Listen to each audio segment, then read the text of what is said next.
Hello दोस्तों, स्वागत है आपका मेरे यूट्यूब चैनल बेहद जानकारी पर। तो आज हम लाए हैं इंग्लिश ग्रामर का बहुत ही महत्वपूर्ण टॉपिक टेंस यानी काल। मुझे पूरा उम्मीद है अगर आप इस वीडियो को शुरू से अंत तक देख लेते हैं तो कभी आपको टेंस दोबारा पढ़ने की ज़रूरत नहीं पड़ेगी। और अगर आप नए हैं तो मेरे इस यूट्यूब चैनल को सब्सक्राइब कर लें ताकि मैं जो भी वीडियो अपलोड करूं तो नोटिफिकेशन पहले आप तक पहुंचे। तो चलिए चलते हैं अपने इस टॉपिक पर। तो दोस्तों, टेंस यानी काल। परंपरागत व्याकरणों यानी ट्रेडिशनल ग्रामरिजन के अनुसार टेंस तीन प्रकार के होते हैं।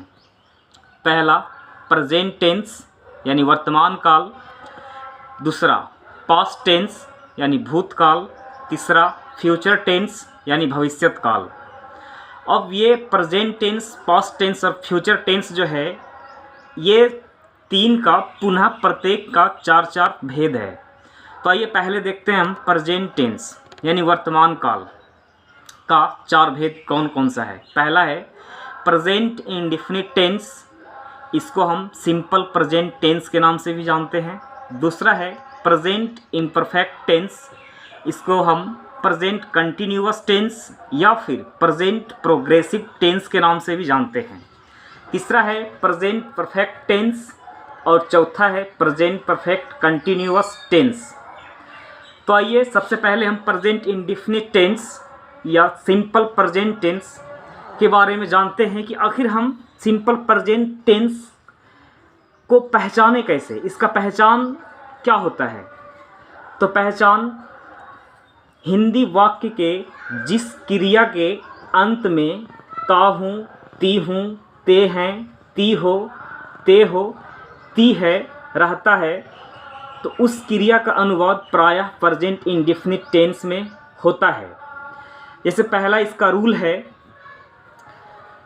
सब्जेक्ट प्लस वर्ब 1 या वर्ब 5। इसमें रूल है, परंतु यदि कर्ता थर्ड पर्सन के सिंगुलर नंबर में रहे तो क्रिया में एस या ईएस लगता है। आपको थर्ड पर्सन सिंगुलर नंबर, तो आइए पहला लिखा गया है मैं खाता हूँ, इसको बनाए कैसे। तो यहाँ पहला लिखा गया रूल में सब्जेक्ट, तो सब्जेक्ट है मैं, तो चलिए इधर जगह में बना देता हूँ मैं का आई। अब है वर्ब 1 वर्ब 5, तो यहाँ वर्ब 1 ही होगा क्योंकि वर्ब देखिए 5 हम तब यूज करेंगे जब कर्ता थर्ड पर्सन में सिंगुलर नंबर में रहे। पहला है मैं खाता हूँ तो बनेगा इसका आई इट। इसी प्रकार दूसरा है हम लोग पढ़ते हैं, हम लोग का होता है वी, पढ़ना का होता है रीड। उसके बाद है तुम खेलते हो, तुम का होता है यू और खेलना का होता है प्ले। अब फिर है वह जाता है, तो वह यहाँ सब्जेक्ट है, वह का होगा ही। वह यहाँ थर्ड पर्सन है इसीलिए यहाँ जाना का गो नहीं गोज होगा। उसके बाद है राम जाता है, तो यहाँ लिखेंगे राम, फिर लिखेंगे गोज। वे लोग दौड़ते हैं, वे लोग का होता है दे, दौड़ना का होगा रन। अब आते हैं हम नेगेटिव सेंटेंस यानी नकारात्मक वाक्य। इसका रूल है सब्जेक्ट प्लस डू नॉट या डज नॉट, इसके बाद लगाना है वर्ब 1। जब subject third person singular number में रहता है तब डज नॉट का प्रयोग होता है, अन्य सब्जेक्ट के साथ डू नॉट का प्रयोग होता है। मेन वर्ब में एस या ईएस नहीं जुड़ता है। तो आइए इसका कुछ एग्जाम्पल को हम देखते हैं। मैं नहीं खाता हूँ का बनेगा आई डू नॉट, खाना का ईट।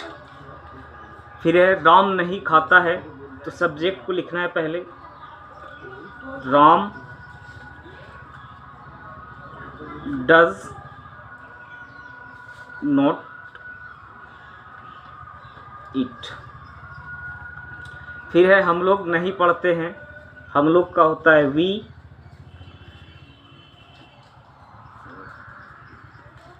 डू नॉट, पढ़ना का रीड। तुम स्कूल नहीं जाते हो, तुम का ही होगा you do not go to school.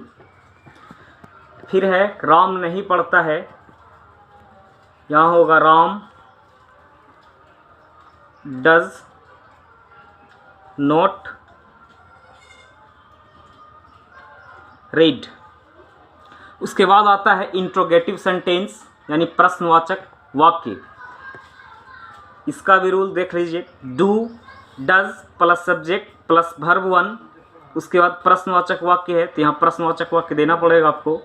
उसके बाद ना अगर नोट नहीं लगा हुआ रहेगा तब do does plus subject plus note plus verb 1।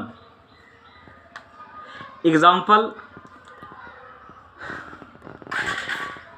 क्या मैं खाता हूँ, तो इस रूल के अनुसार पहले डू को लगाना है, उसके बाद सब्जेक्ट है यहाँ मैं का आई, और खाना का हो जाएगा इट।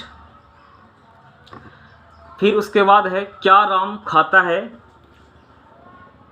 तो यहाँ हो जाएगा डज, क्योंकि सब्जेक्ट यहाँ थर्ड पर्सन है, राम का राम होगा और खाना का होगा इट।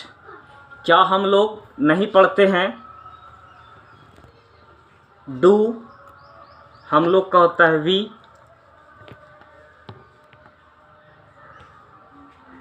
नॉट पढ़ना का रीड। क्या वे पढ़ते हैं, डू दे रीड। क्या तुम उसे प्यार करते हो, डू यू लव हिम। अब इंट्रोगेटिव सेंटेंस का रूल, व्हाट अगर हिंदी नहीं है पता तो लिख लीजिएगा आप, क्या होता है। उसके बाद व्हेन का कब, वेयर का कहाँ, वाई का क्यों, हाउ का कैसे। उसके बाद लगाना है आपको डू या डज, फिर सब्जेक्ट, उसके बाद नॉट प्लस वर्ब आपको जोड़ देना है यहाँ। जैसे आप कहाँ रहते हैं, तो यहाँ सबसे पहले है कहाँ का होता है वेयर। उसके बाद सब्जेक्ट के अनुसार लगाना है डू यू, रहना का होता है लिव। उसके बाद है सीता क्या खाती है,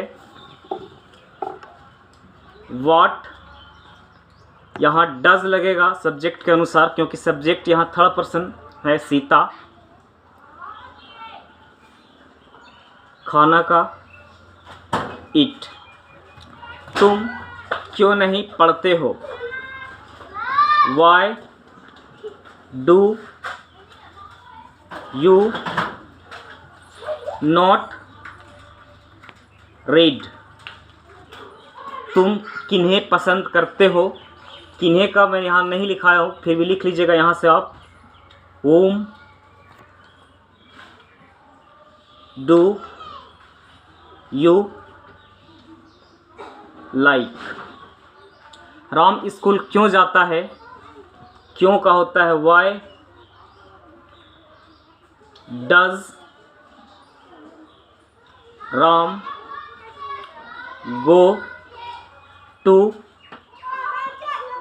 स्कूल। अब इसके बाद आता है इन्फिनेटिव सेंटेंस, क्रियार्थक वाक्य। इसका रूल है वर्ब के पहले टू लगाकर इन्फिनेटिव बनाया जाता है। इसमें आपको डबल वर्ब यानी टू वर्ब देखने को मिलेगा। तो आइए देखते हैं एग्जाम्पल में। मोहन पढ़ना चाहता है। मोहन चाहना का होता है वांट, लेकिन यहाँ थर्ड पर्सन के अनुसार आपको लगाना होगा SIS। तो होगा मोहन वांट्स टू रीड। मैं बाज़ार जाना चाहता हूँ। मैं का होगा आई, उसके बाद लगाना है चाहना का want to go to market. मैं ज्ञान पाने के लिए कॉलेज जाता हूँ। I go to college to attend knowledge.